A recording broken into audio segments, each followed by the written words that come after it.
जालना जिल्ह्यामध्ये राष्ट्रीय आरोग्य अभियान अंतर्गत जवळपास 840 कर्मचाऱ्यांचं बेमुदत काम बंद आंदोलन सुरू आहे।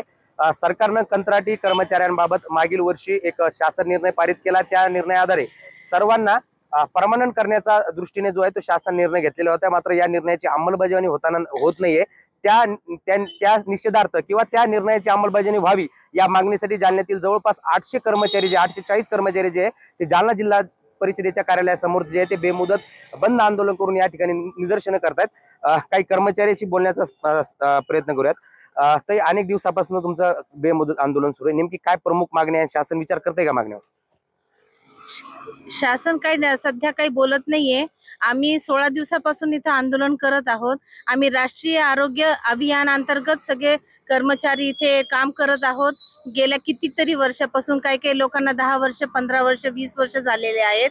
आणि ज्याप्रमाणे 16 महिन्यापूर्वी सरकारने जो GR काढला होता की आम्ही तुम्हाला समावेशन करू म्हणून, पण त्या समावेशन मध्ये अजून सुद्धा काही हालचाल दिसत नाहीये। आम्हाला परमनंट करत नाहीये। त्यासाठी आम्ही 16 दिवसापासून इथे ऊन पावसामध्ये वेगवेगळ्या पद्धतीने आंदोलन करत आहेत आणि सरकारने याची दखल घ्यावी ही आम्ही विनंती करत आहोत।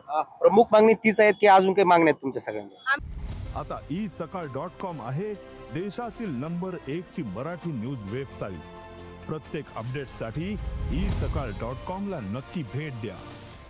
आमच्या अजून काही भरपूर मागण्या आहेत। 10 मागण्या आहेत आमच्या की आम्हाला विमा सुरक्षा भेटावी, आम्हाला काही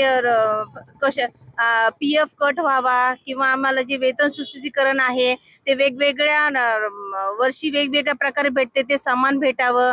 या सगळ्या गोष्टीची आम्ही विनंती करत आहोत सरकारकडे। अजून काही कर्मचारी बांधव आपल्या सोबत आहेत। सर, नेमकी तुमची मागणी काय आहे? शासनाने मागच्या वर्षी निर्णय काय घेतला होता आणि त्याची अंमलबजावणी का होत नाही? सर, आपल्याला जे आता 14/3/2024 रोजी जो GR निघाला त्या GR अंतर्गत समायोजन करण्यासाठी शासनाने निर्णय घेतलेला आहे। परंतु काय आहे, त्यामध्ये 2 केडर्स शासनाने आतापर्यंत आदेश केलेले आहे। त्यामध्ये पण अशी अडचण आहे की 3 जिल्ह्यामध्ये क्लास 4 चे पण काही पदं आहे, तर ते पण पदं आदेश देऊन सुद्धा त्यांना अजून जॉईन करून पण नाही घेतलं। तर शासन स्तरावर जे आहे की बाबा तात्काळ ही समायोजन प्रक्रिया जी आहे यांना पण जॉईन करून घेणे आणि जे उर्वरित जे 69 केडर आहे 69 केडरचे आदेश लवकरात लवकर काढले तर ठीक होईल। कारण काय आहे की बरेच जण आता 57 वर्ष वय, कोणी त्यामध्ये काही एक्सपायर पण झालेले आहे। आता शासन त्यांना आदेश काढल्यानंतर ह्या सगळ्या गोष्टी तो व्यक्तीच नाहीये आणि ह्या गोष्टी अडचणी होत आहेत। त्याच्यामुळं 15 ऑगस्ट पर्यंत शासनाने आम्हाला सांगितलं होतं की ह्या सविस्तर सगळ्या गोष्टी समायोजन प्रक्रिया चालू होईल, पण आतापर्यंत शासनाने त्याबद्दल काही दखल घेतलेली नाही। शासनाला विनंतीच करण्यात येते की तात्काळ समायोजनाची प्रक्रिया चालू करावी। सर, गेल्या अनेक दिवसापासून तुमच्या या ठिकाणी बेमुदत आंदोलन सुरू, याचा फटका आरोग्य म्हणजे व्यवस्थेला बसता असेलच नक्की। आता सरकारला काय शेवटचं सांगणं आहे तुमचं?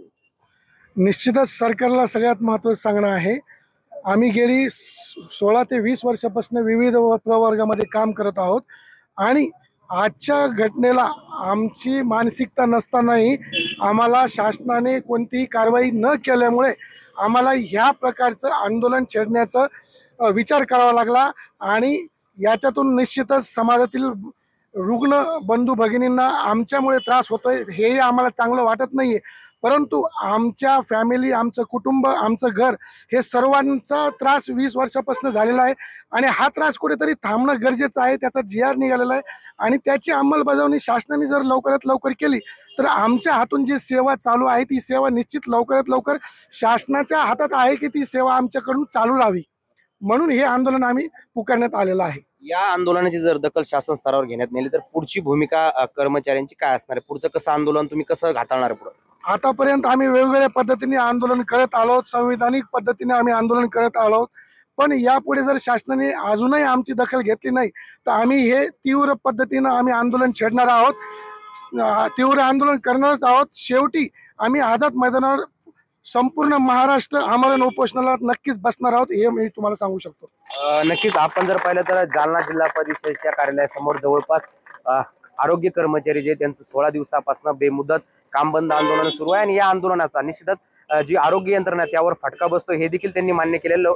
मात्र आमच्या मागण्यांवर शासनाने लवकरात लवकर तोडगा काढावा अशी त्यांची मागणी आहे। जर लवकर तोडगा निघाला नाही तर यापेक्षा तीव्र स्वरूपाचं आंदोलन करू, आझाद मैदानावर आंदोलन करू, अशा प्रकारचा इशारा जो आहे तो या कर्मचारी बांधवांनी दिलेला आहे. अक्षय शिंदे, साम टीव्ही न्यूज, जालना. देश विदेशातील प्रत्येक घडामोडींचे लाईव्ह अपडेट मिळवण्यासाठी आता साम टीव्हीच्या सर्व सोशल मीडिया प्लॅटफॉर्मला लाईक, फॉलो आणि सबस्क्राईब करा. तसंच सर्व नोटिफिकेशनसाठी बेल आयकॉन प्रेस करायला विसरू नका.